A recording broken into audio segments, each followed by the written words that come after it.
सत श्री अकाल। आपका स्वागत है 15वें लेक्चर में। और ये लेक्चर जैसे आप देख सकते हैं कार्स्ट परिदृश्य, कार्स्ट लैंडस्केप या भूमिगत जल के कार्य तथा उससे उत्पन्न जो लैंडस्केप बनती है, स्थलाकृतियां बनती हैं, उसके बारे में है। चलिए शुरू करते हैं। अब यहाँ ध्यान से देखिए, भूमिगत जल के उत्पन्न, भूमिगत ये जल जो है ये पृथ्वी की सतह के ऊपर तो दरिया बहता है, ये अंदर बह रहा है, उसको खोखला करके उसके अंदर बह रहा है। भूमिगत जल से उत्पन्न स्थल आकृति, जिसे हम कार्स्ट स्थल आकृति या कार्स्ट लैंडस्केप कहते हैं, चूना पत्थर, डोलोमाइट और जिप्सम सहित घुलनशील चट्टानों के विघटन से बनता है। ये सिर्फ कहां पे मिलता है हमें? जहां चूना पत्थर होता है, डोलोमाइट होता है और जिप्सम। ये सारी जितनी भी चट्टानें हैं ये घुलनशील हैं, ये पानी में घुल सकती हैं। इसकी स्थल आकृतियां घोल रंध्र, सिंकहोल जिसे हम कहते हैं, गुफाएं और भूमिगत जल निकासी प्रणाली है। लगभग सभी सतही कार्स्ट विशेषताएं आंतरिक जल निकासी, अवतलन और अंतर्निहित गुफाओं के विकास और पतन से निर्मित होती हैं। होता क्या है कि नीचे जैसे पाइप होते हैं, ऐसे बड़े बड़े पाइप बन जाते हैं घुलन के कारण, और उसके बाद इरोजन के कारण, घर्षण के कारण, अपरदन के कारण, और फिर वो इतने बड़े हो जाते हैं कि उनकी छत गिर जाती है। सो जितनी भी कार्स्ट लैंडस्केप है, जितनी भी भूमिगत जल की जो परिदृश्य है, ये जो गुफाएं हैं उनके निर्माण और उनके विनाश से बनती रहती हैं।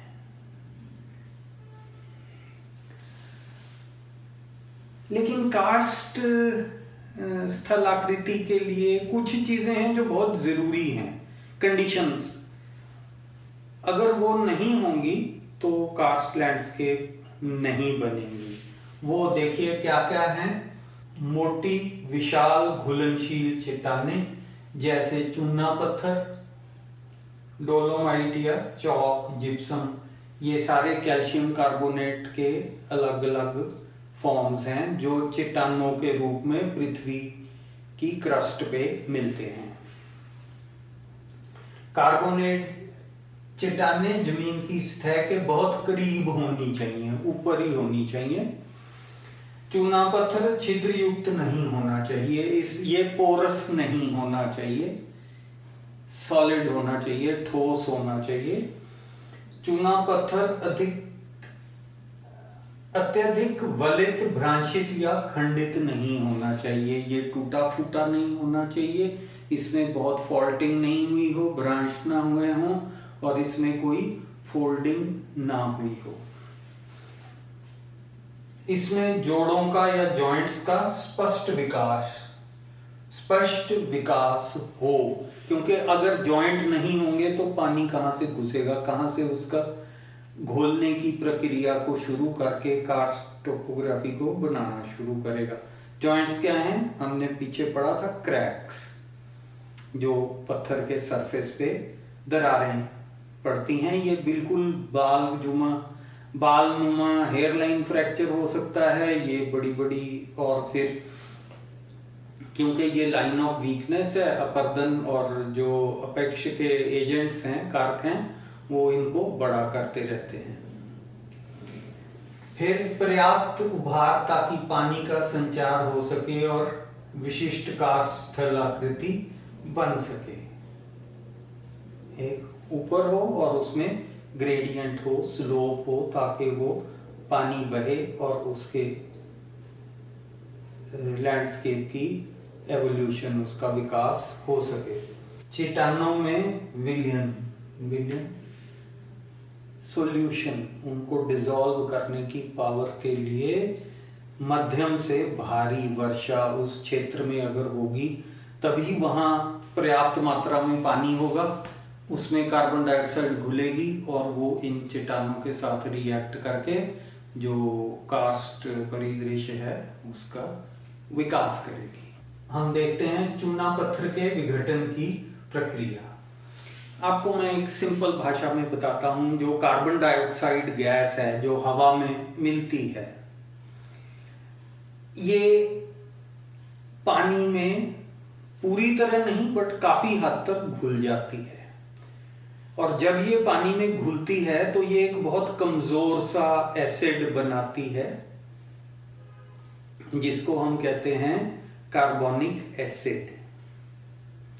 यहां देखिए, घुली हुई कार्बन डाइऑक्साइड की कुछ मात्रा पानी के साथ अभिक्रिया करके एक दुर्बल कार्बोनिक अम्ल या एसिड विलयन बनाती है जो कैल्शियम कार्बोनेट को घोल देता है। चूना का कोई भी पत्थर है उसको वो रिएक्शन करता है। अब रिएक्शन क्या होता है ये देखिए। सबसे पहले पानी में कार्बन डाइऑक्साइड घुली, H2O पानी, CO2 कार्बन डाइऑक्साइड, ये घुलने से एक बहुत कमजोर अम्ल वीक एसिड बन गया, कार्बोनिक एसिड। अब ये कार्बोनिक एसिड जब कैल्शियम कार्बोनेट से रिएक्ट करता है तो ये बनाता है कैल्शियम बाइकार्बोनेट और पानी। अब इस प्रक्रिया के द्वारा जो कैल्शियम बाइकार्बोनेट है वो पानी में घुल सकता है, वो सॉल्यूबल है और वो वहां से पानी में घुल के चला जाता है, विलयन हो जाता है उसका, और वहां पे वो चट्टान जो है वहां से घुल जाती है और उसमें छिद्र बनने शुरू हो जाते हैं। ये छिद्र बड़े होते होते पाइप बन जाते हैं, पाइप बड़े होते होते घाटियां बन जाती हैं, गुफाएं बन जाती हैं, और ऐसे ये प्रक्रिया चलती रहती है। लेकिन जो सबसे जरूरी बात है आपके लिए वो ये है कि आपको ये दो केमिकल रिएक्शन समझने हैं। ये जो रासायनिक प्रक्रिया हैं ये दो आपको समझने हैं। क्या है? पहला, हवा में जो कार्बन डाइऑक्साइड है वो बारिश के पानी में या दरिया के पानी में, नदी के पानी में घुल सकती है।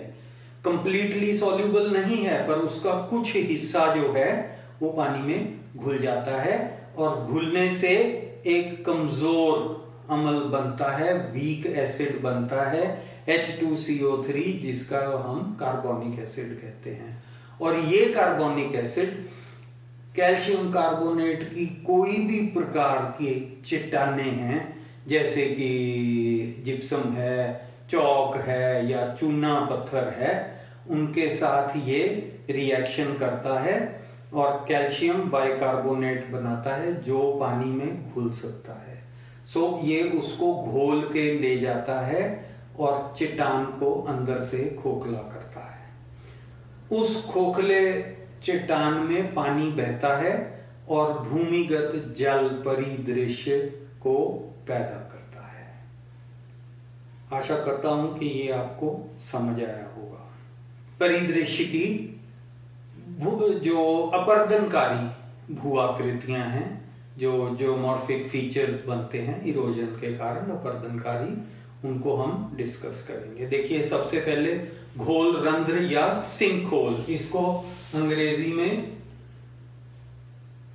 सिंक होल मतलब जहां बहती बहती नदियां एकदम एक क्षेत्र में नीचे लुप्त हो जाती है, गुम जाती है, खत्म हो जाती है, आगे नहीं चलती, वो उसके अंदर चली जाती है, भूमिगत हो जाती है।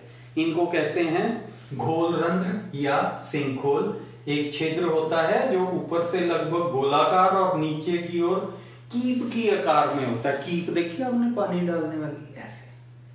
क्यों? ऊपर जो है यहाँ कार्बोनिक एसिड और पानी में घुला हुआ ज्यादा है तो वो ऊपर से अपर्दन ज्यादा हो रहा है और नीचे वो पानी स्पीड से जाता है तो इस आकार का बन जाता है। कीप आप समझते हैं ना, फनल जिससे हम तेल वगैरह डालते हैं, इस आकार का वो बन जाता है। तो सिंक होल के आकार में बहुत भिन्नता होती है। इसका क्षेत्रफल कुछ वर्ग मीटर से लेके 1 हेक्टेयर तक और गहराई आधे मीटर से लेके 30 मीटर या उससे अधिक हो सकती है। यह छिद्र निरंतर घुलन क्रिया के कारण आकार में बढ़ता रहता है। ये देखिए यहाँ डायग्राम में देखिए एक दरिया सरफेस के ऊपर आ रहा है, लेकिन यहाँ पे एक छिद्र है, उससे ये भूमिगत हो गया, अंडरग्राउंड हो गया। अब इसके आगे स्ट्रीम नहीं बह रही है, वो लुप्त हो गई है। लुप्त नहीं हुई है, वो जमीन के नीचे चली गई है, क्योंकि अंदर से वो चूना पहाड़ चट्टान जो है वो खोखली हो गई है, तो उसके अंदर समा गई है। डोलाइट, इन्हें पतन सिंक भी कहते हैं। ये पहले घोल के रूप में शुरू हो सकते हैं, और यदि किसी सिंक होल का तल भूमिगत शून्य या गुफा की छत बनता है तो यह ढह सकता है और नीचे गुफा या शून्य में एक बड़ा छिद्र छोड़ सकता है। ये ऐसे करके सिंक कर गया नीचे को, लेकिन जो गुफा बनी थी, जो पाइप बनी थी, वो नीचे गिर गई और एक बड़ा सा डिप्रेशन बन गया, एक कटोरानुमा एक स्थलाकृति बनी। अब उसमें पानी नहीं जा रहा है, क्योंकि वो तो कोलैप्स कर गया, सिंक कर गया, ढह गया है, खत्म हो गया है, लुप्त हो गया है, पतन हो गया है उसका। यहां देखिए, इसे पतन सिंक भी कहते हैं, खत्म हो गया है। युवाला, ये लंबे संकरी से लेकर चौड़ी खाइयां होती हैं, जिनमें घाटी सिंक भी कहा जाता है। अब यहां देख रहे हैं आप युवाला, ये देखिए, ये है युवाला। अब हो क्या गया, पहले जल भूमिगत था, लेकिन जो वो पाइप है जिसके अंदर पानी चल रहा था, खोखली, ये देखिए, ये चट्टान है, ये खोखली नदी में, खोखली चट्टान में पानी एक पाइप नुमा या एक गुफा नुमा जगह में चल रहा था, लेकिन ये पूरी की पूरी इतनी पतली होती गई घुलन के कारण, और इसकी छत गिर गई। तो अब ये दोबारा से एक बीच में एक घाटी के आकार में, लंबे आकार में बन गई। अब उसमें सरफेस के ऊपर दरिया चल रहा है, इसे युवाला कहते हैं। लैपीज, ये एक बड़ी इंटरेस्टिंग फीचर है। यहां देखिए, ये चूने के ऐसे ऐसे ऐसे ऐसे, ये खुले चूना पत्थर क्षेत्र में खांचेदार, नालीदार और कटक जैसी आकृतियां होती हैं। देख रहे हैं आप तस्वीर में, ये जो सरफेस के ऊपर बनती हैं, ये पानी के नीचे नहीं, ये सतह के ऊपर जो चूना पत्थर है, इसके घुलने के कारण, कार्बोनिक एसिड के रिएक्शन के कारण ये ऐसे ऐसे आकार में बन जाती हैं। इन लैपी कहा जाता है। दूसरा है कुंदरा या गुफा। अब जब पानी जा रहा है सिंक होल में, नीचे घुस गया पानी आपका, अंदर से ये खोखली हो गई, तो ये इनको कंदरा या गुफा कहते हैं, जिनके नीचे पानी बह रहा है। ये तस्वीर में देखिए, ये गुफा है। अब दरिया जो है इसके अंदर चला गया है और अंदर अंदर बह रहा है। ये देखिए, यहाँ देखिए, ये है, ये गुफाएं हैं, इनमें से पानी, ये सिंक होल है, पानी आया एकदम नीचे चला गया, दरिया आगे अदृश्य हो गया, हमें दिखाई नहीं देता, लेकिन वो भूमिगत हो गया है, यहाँ से गिरता है और नीचे गुफाओं में ऐसे पानी चलता है, और जहां पे चूने का पत्थर खत्म हो जाता है, वहां से ये बाहर निकल जाता है एक झरने की रूप में। झरना आप समझते हैं ना, स्प्रिंग, जहां से पानी निकलता है धरती में से, भूमिगत पानी जब सतह के ऊपर आता है, उसे हम स्प्रिंग या झरना कहते हैं। वाटरफॉल को झरना नहीं कहते हैं, मैंने आपको पिछले लेक्चर में भी बताया था, तो ये आप जरूर करेक्शन कर लीजिए। झरना होता है जहां भूमिगत पानी भूमि के ऊपर निकलता है, उसे झरना या स्प्रिंग कहते हैं। ये देखिए, ये एक कंदरा या गुफा है। ये सारा लाइमस्टोन का एरिया है और दरिया बीच में बह रहा है। ये गुफा थाईलैंड में है। और अगर आपको याद होगा, कुछ साल पहले एक फुटबॉल की टीम इसमें ज्यादा पानी आने से, बाढ़ आने से इसका आउटलेट बंद हो गया था और एक फुटबॉल टीम, युवा फुटबॉल टीम इसमें ट्रैप हो गई थी, अंदर फंस गए थे वो। फिर नेवी के गोताखोरों ने उनको 2 दिन बाद निकाला था। ये वही गुफा है, ये थाईलैंड में है। पोलिए, अब ये अगर अंग्रेजी में पढ़ेंगे, देख सकते हैं, ये देखिए, ये ऐसे लिखा जाता है POLJE, लेकिन ये जो आपकी लैटिन भाषाएं हैं, जैसे स्पेनिश है, पोर्चुगीज है, फ्रेंच है, इनमें ज को य प्रोनाउंस करते हैं। तो पोलिए, पोलिए कास्ट क्षेत्र में एक बहुत बड़ा समतल वाला गड्ढा होता है। ये अक्सर कई उबाला के मिलने से बनता है। ये चीज जरूरी है। उबाला आपने देखा, कई सारे उबाला जब मिल जाएंगे, वो सारी गुफाओं की छतें नीचे गिर जाएंगी, तो एक बड़ा सा, ये देखिए, एक बड़ा सा डिप्रेशन बन जाएगा। इसको हम पोलिए कहते हैं। कार्स्ट खिड़की या कार्स्ट विंडो। कार्स्ट विंडो एक भू आकृतिक विशेषता है। अब होता क्या है, ये देखिए, यहाँ पे अगर देखेंगे, ये जो गुफा है ये एक कंदरा है, लेकिन इसकी ये वाली जो दीवार है, यहाँ चट्टान पतली थी, यहां से टूट के गिर गई है। बाकी सारी गुफा है, लेकिन यहां से पत्थर गिर गया है, यहां से सूरज की रोशनी और हवा आ जा सकती है। जैसे कि एक खिड़की हमारे घर की दीवार में होती है, उसमें से हवा, लाइट आ जा सकती है, उसी प्रकार ये कंदरा या केव की, लाइमस्टोन केव की दीवार में एक छिद्र बन जाता है, क्योंकि वहां से दीवार पतली है, वहां से चट्टान पतली है, वो टूट के गिर गया, और इसे हम कार्स्ट विंडो कहते हैं। अब हम पढ़ेंगे निक्षेपण की भू आकृतियां, जहां पे डेपोजिशन होती है। अब जो अब तक आपने देखा वो अपर्दन के कारण था, यहां भी काट दिया, यहां घोल दिया, उसको उठा के ले गए वहां से। अब देखिए, कार्स्ट क्षेत्र में निक्षेपक भू आकृतियां कैल्शियम बाइकार्बोनेट के निक्षेपण के कारण विकसित होती हैं। अब आपको इक्वेशन याद होनी चाहिए। इक्वेशन में हमने क्या पढ़ा था? इक्वेशन में पढ़ा था कि जब कार्बोनिक एसिड, कैल्शियम कार्बोनेट, चूना पत्थर, जिप्सम किसी से भी रिएक्ट करता है तो कैल्शियम बाइकार्बोनेट बनता है, जो कि विलयन है, जो कि सॉल्युबल है, जो पानी में घुल के चला जाता है।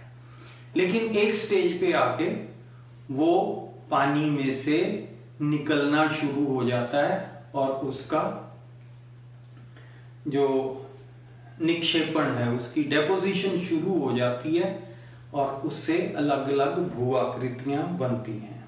सो वो कौन सी हैं? स्टैलेक्टाइट्स। सबसे पहले छत से जब पानी टपकता है, उसमें जितना भी कैल्शियम बाइकार्बोनेट होता है वो आहिस्ता आहिस्ता डिपॉजिट होता रहता है और नीचे की तरफ स्टैलेक्टाइट बढ़ता रहता है। ये देखिए, यहां पे ध्यान से देखिए, ये देखिए, ये पूरी छत से वो पानी इवेपोरेट हो जाता है और जो उसमें घुला हुआ कैल्शियम बाइकार्बोनेट है, एक दिन में नहीं होता, लाखों करोड़ों वर्ष लगते हैं इसको, लेकिन वो ऊपर से ऐसे जैसे कोई चीज लटक रही हो। आपने मोमबत्ती पिघलती देखी है, उसकी साइड में ऐसे ऐसे जो आकार बन जाते हैं, वैसे आकार के स्टैलेक्टाइट्स होते हैं। तस्वीर में आप देख सकते हो। फिर स्टैलेग्माइट। अब जो पानी है वो नीचे तिपकता है, कुछ कैल्शियम बाइकार्बोनेट ऊपर छोड़ देता है, कुछ कैल्शियम बाइकार्बोनेट उसमें जो घुला हुआ है वो नीचे गिरता रहता है और पानी के इवेपोरेशन से, पसना से वो नीचे भी बनने शुरू हो जाते हैं। ये देखो, और ये तकरीबन गोलाकार में होते हैं। ये देखिए,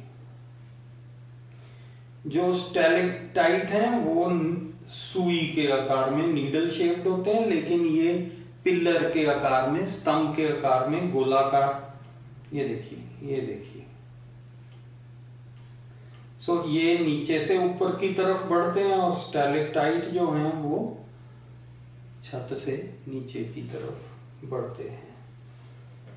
कंदरा स्तंभ, पिलर। अब कई जगह यहां तस्वीर में देखिए, ये स्टैलेक्टाइट और स्टैलेग्माइट जुड़ जाते हैं और उनका एक पिलर बन जाता है, एक स्तंभ बन जाता है।